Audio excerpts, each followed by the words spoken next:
Assalomu alaykum, hurmatli videodars kuzatuvchi talabalar. Bugungi darsimiz birinchi kurslarda ona tili fanining ona tilining vokalizmi hamda konsonantizmi mavzusi bo'yicha umumiy tushunchalarni berib o'tamiz. Demak, bu mavzuda 6 ta reja asosida ko'rib o'tishni oldimizga maqsad qilib qo'ydik. Demak, birinchi nutq tovushlarning tasnifi, ikkinchi unli tovushlar va ularning tasnifi haqida ma'lumot beramiz.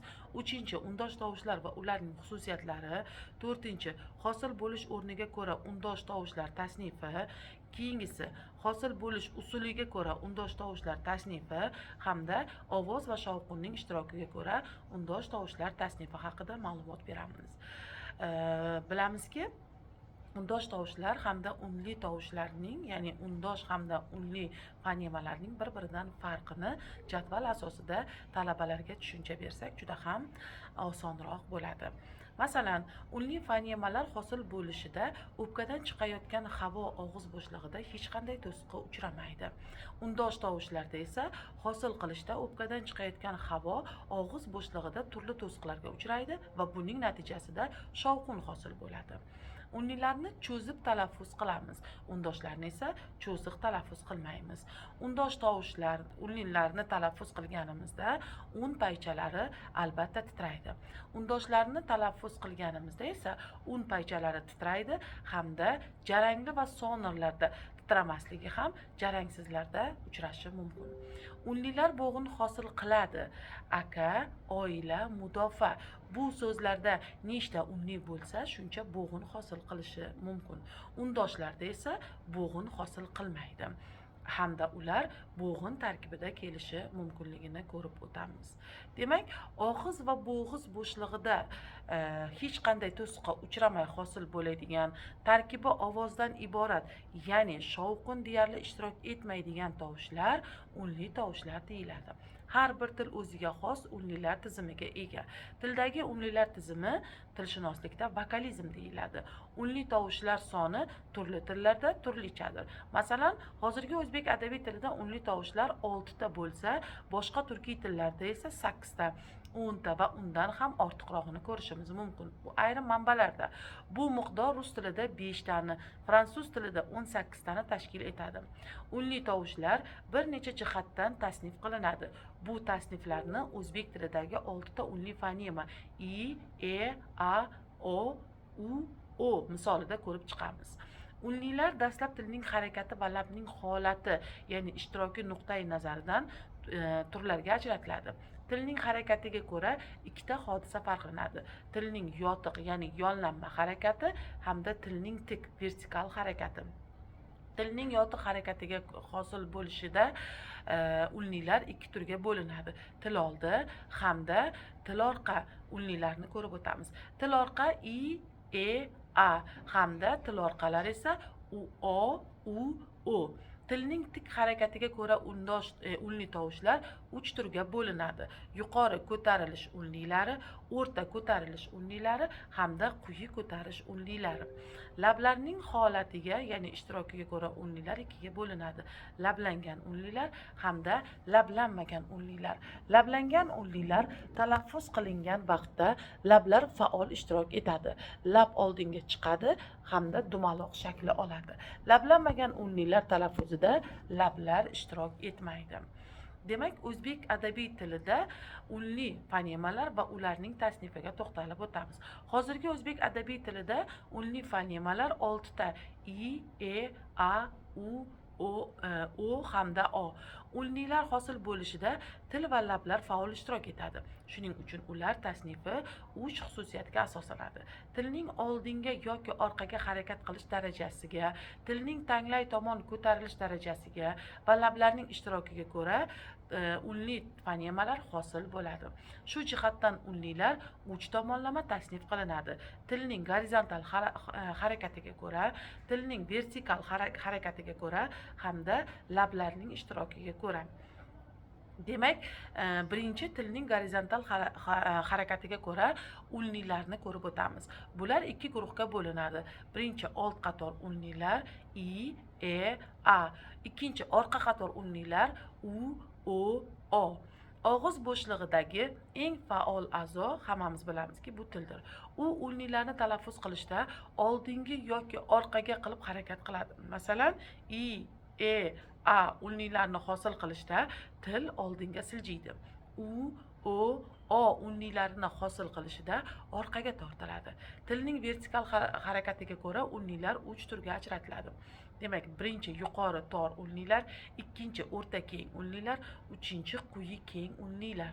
Unlilar talaffuzida tilning tanglayiga tomon ko'tarilishi va tushishi vertikal harakat sanaladi. Bu harakat tufayli og'izning ochilish darajasi ham har xil bo'ladi. Masalan, i, u unlilarini hosil qilishda til tanglayiga yaqin turadi va og'izning ochilish darajasi tor bo'ladi. A va o unlilari hosil qilishda esa til tanglaydan uzoqlashadi va til bilan tanglay o'rtasidagi oraliq keng bo'ladi.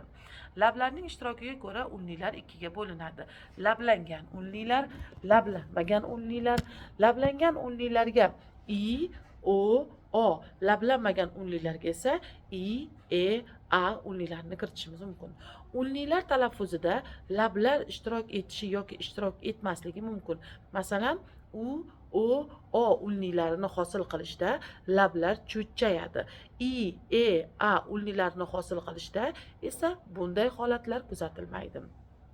Unli fonemalar tasnifi jadvalini ham xuddi shu jadval ta'siri ostida talabalarga tushuntirish osonroq bo'ladi.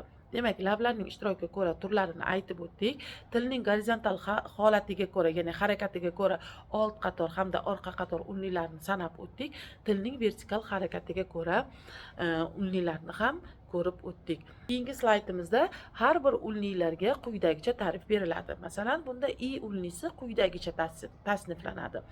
So'z boshida i unlisi, so'z o'rtasida i unlisi hamda so'z oxirida i fonemasi qay tartibda kelganligini misol tariqasida ko'rishimiz mumkin.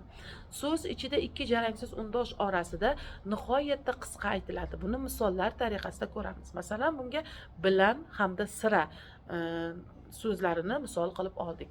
K, g, h undoshlaridan keyin kelganda esa orqa qator unli kabi aytiladi. Masalan, qir, g'irot, oxir. Cho'ziq varianti ham bor. Muhim, musiqa. E tovushiga moyil varianti ham bor. Masalan, mix, meh kabi. U unlisi esa quyidagicha tasniflanadi. So'z boshida urmoq shaklida, so'z o'rtasida tugun shaklida, so'z oxirida urg'u misolida kelishini ko'rib o'tishimiz mumkin hamda ular qanday holatda kelishini misollar tariqasida talaffuz qilib ko'rishimiz mumkin. Ikkinchi til oldi varianti ham uchraydi. Kuch, gul misolida. Qulf, g'ulg'ula, tuxum so'zlarida esa til orqa varianti qo'llanadi. I tovushi kabi kuchsizlanishi, ya'ni qisqarishi ham mumkin. Bunda tuxum, bulbul, tutun kabi misollarni so'zlarni misol qilib olamiz. E unlisi esa quyidagicha tasniflanadi. So'z boshida so'zning birinchi bo'g'inida keladi. Masalan, eshik, elak, e'tibor, kel, bet kabi. Jonli nutqda sheva ta'sirida i tovushiga moyillashadi. Deydi. O'g'iz shevalarida a tovushiga o'tish holati ham mavjud. Masalan, eshik, ashik, dab, kel, gal kabi. Lekin adabiy tilda tarzda talaffuz qilinadi hamda yoziladi. A unlisi esa quyidagicha tasniflanadi.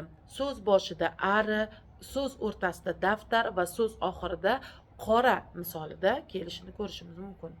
Q, x, gʼ tovushlaridan keyin kelganda til orqaroq, orqa qator unlisi kabi talaffuz qilinadi.